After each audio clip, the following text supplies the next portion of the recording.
This program contains nested for loops.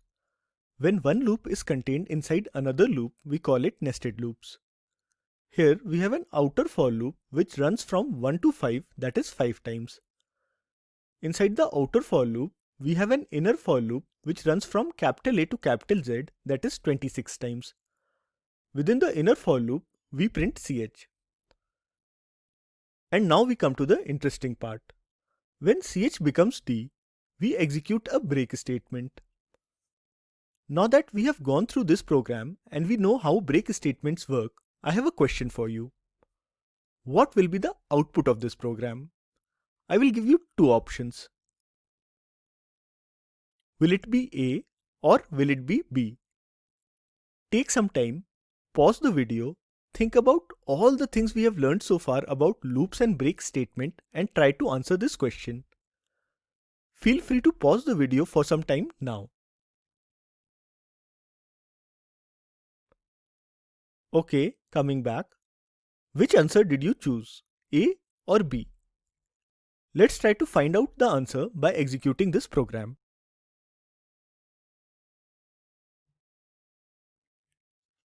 So, if you choose A, well done. That is the correct answer. If you didn't, no worries. We will learn about it now. Break statement doesn't have any special behavior in case of nested loops. As we saw before, break statement will transfer program control outside the code block of its enclosing statement. Here, the enclosing statement is this inner for loop.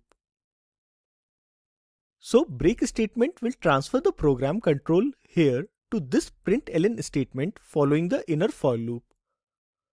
Program control is still inside this outer for loop.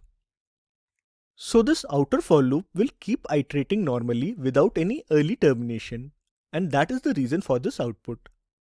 Let's do a dry run and relate the code with the output.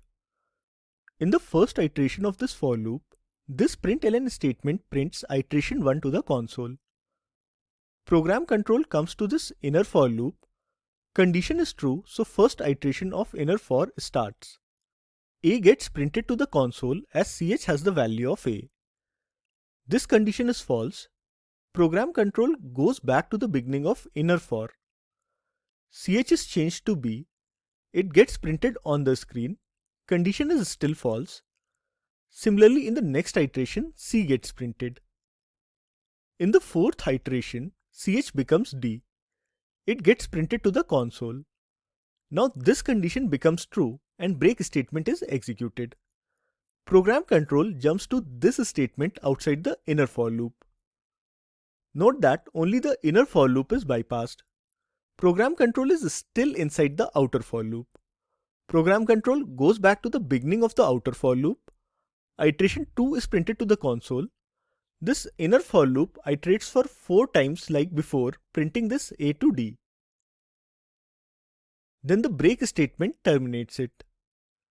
Similarly, the outer for loop performs 3 more iterations, producing this part of the output. Finally, this line is executed and the program completes. So that's how break statement works inside a nested for loop.